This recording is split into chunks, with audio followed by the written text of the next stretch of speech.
बीते 9 अक्टूबर को लखनऊ में अपना शक्ति प्रदर्शन कर चुकी बसपा सुप्रीमो मायावती अचानक से एक बार फिर सुर्खियों में।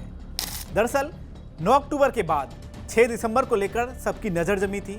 खबर आई थी कि 6 अक्टूबर को मायावती नोएडा पहुंचेंगी और अंबेडकर के परिनिर्वाण दिवस के दिन वो फिर से शक्ति प्रदर्शन करेंगी और तमाम बसपा के कार्यकर्ताओं के बीच 2027 को लेकर एक खास मैसेज भी देंगी। लेकिन अचानक से सियासी गलियारों में आज फिर खबर आई है कि मायावती ने एक बड़ा फैसला लिया।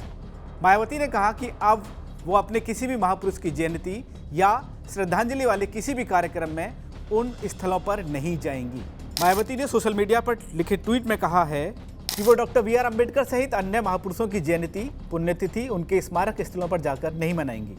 अपने घर या पार्टी कार्यालय पर होने वाले कार्यक्रमों में उपस्थित होकर ही वो वहां से उनको श्रद्धांजलि देंगी। उन्होंने पार्टी कार्यकर्ताओं को लखनऊ और गौतम बुद्ध नगर के स्मारक स्थलों पर पहुंचने के निर्देश दिए हैं, लेकिन मायावती वहां नहीं जाएंगी। बसपा सुप्रीमो ने एक्स पर लिखा है कि बसपा की सरकारों ने बहुजन समाज के महापुरुषों ज्योतिबा फूले, राजश्री छत्रपति शाहू जी महाराज, नारायण गुरु, डॉक्टर अंबेडकर, काशीराम आदि को सम्मान दिया, जिनकी जातिवादी पार्टियों ने उपेक्षा की थी। बसपा के समय में लखनऊ व गौतम बुद्ध नगर में महापुरुषों की याद में भव्य स्थल, स्मारक व पार्क आदि बनाए गए, जो अब उनके अनुयायियों के लिए तीर्थ स्थल का रूप ले चुके हैं। इन महापुरुषों की जयंती व पुण्यतिथि के मौके पर वहां भारी भीड़ पहुंचती है। मेरे वहां पहुंचने पर सुरक्षा संबंधी सरकारी व्यवस्था के चलते लोगों को परेशानी का सामना करना पड़ता है और उन्हें मुख्य स्थल से काफ़ी दूर रोक दिया जाता है। इसके कारण अब मैंने उन स्थलों पर स्वयं न जाकर अपने निवास स्थान या पार्टी कार्यालय में ही इन महापुरुषों की जयंती और पुण्यतिथि आदि पर श्रद्धा सुमन अर्पित करने का फैसला लिया है। इसके अलावा मायावती ने अपने कार्यकर्ताओं को संदेश में कहा है कि वो लखनऊ, नोएडा और तमाम जो भी महापुरुषों के स्थल है वहाँ पहुँचें और उनको श्रद्धांजलि दें। दरअसल आपको बता दें कि बीते दिनों खबर ये आई थी कि 9 अक्टूबर के बाद 6 दिसंबर को मायावती नोएडा पहुँचेंगी और वहाँ श्रद्धांजलि सभा के बाद बसपा के कार्यकर्ताओं को 2027 की जीत का मंत्र देंगी।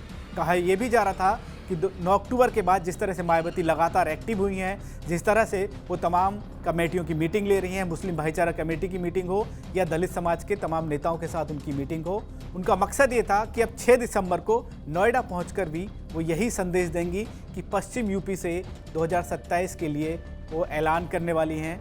वहीं 6 दिसंबर को लेकर उन्होंने लिखा है कि डॉक्टर अंबेडकर की पुण्यतिथि पर पश्चिम यूपी को छोड़कर शेष प्रदेश के कार्यकर्ता लखनऊ के डॉक्टर भीमराव अंबेडकर के सामाजिक परिवर्तन स्थल और पश्चिम यूपी, दिल्ली, उत्तराखंड के लोग नोएडा स्थित राष्ट्रीय दलित प्रेरणा स्थल में अपने परिवार सहित भारी संख्या में पहुंचकर श्रद्धा सुमन अर्पित करेंगे। तो कुल मिलाकर बसपा सुप्रीमो मायावती के इस फैसले के तमाम मायने अब निकाले जा रहे हैं। कहा यह भी जा रहा है कि बीते दिनों पश्चिम यूपी में चंद्रशेखर की रैली के बाद शायद उन्होंने अपने फैसले में एक बदलाव किया है और कहा यह भी जा रहा है कि बहुत दिन बाद जो लखनऊ में उन्होंने शक्ति प्रदर्शन किया था, शायद नोएडा में अगर उस तरह का शक्ति प्रदर्शन नहीं हो पाया तो बसपा पर फिर तमाम सवाल उठ सकते हैं। फिलहाल इस खबर पर क्या है आपकी राय, हमें कमेंट बॉक्स में ज़रूर बताएं। बाकी तमाम खबरों के लिए आप जुड़े रहिए TV9 डिजिटल के साथ। कुछ तो सस्ता लो, सब बढ़िया लो, इसमें क्या खास बात है? थोड़े में ज्यादा स्वाद, यही तो है इसकी खास बात। मसाला